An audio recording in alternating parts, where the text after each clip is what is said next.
Sometimes the issues in our world can be so huge that you don't know where to begin. The numbers and the injustice sometimes seem to be just so overwhelming. 27 million people enslaved. What do you do with a number like that?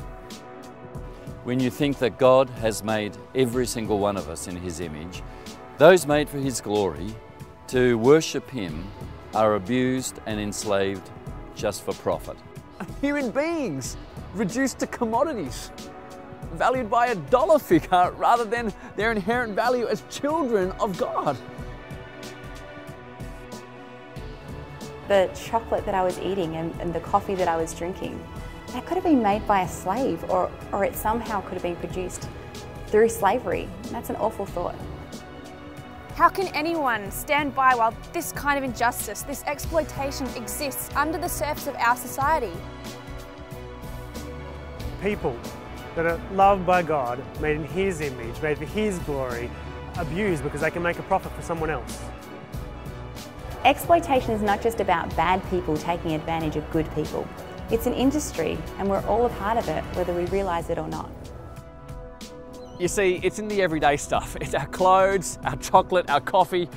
How often do we stop and ask, who is at the end of these supply chains? How can we value those people through the choices we make every day?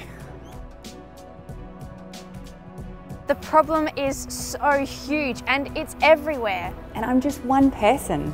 And sometimes I just think, what am I going to do about it? How can I make any difference at all? We're just one church. How can we shed light on this and show up the injustice? How can we help people see what an insidious problem this is and expose exploitation in this global society?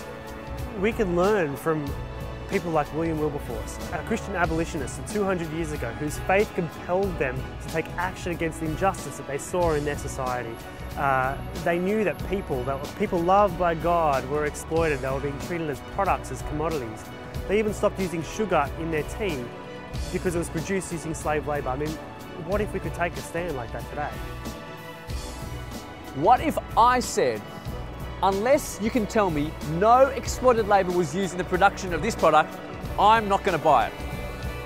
What's the church? A worshipping community, disciples of Jesus, reclaimed the abolitionist spirit and helped our neighborhoods and our nation to stop slavery today. What if we asked the nation's leaders to make sure all government supply chains didn't have exploited labour? What if we said to our nation's business leaders, nothing in your supply chain should have the taint of child and exploited labour?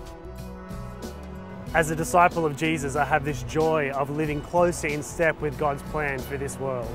And that includes the joyful inconvenience of changing how I make my choices day by day so that others can live a more full life. By asking the questions of the products I buy, I can actually change the way society values people. So as a disciple, it's pretty simple. I must be an abolitionist. I must invite other Christian disciples to be abolitionists. Why? The message of the gospel is freedom. I'm a disciple of Jesus, and so I want my everyday choices to be in step with God.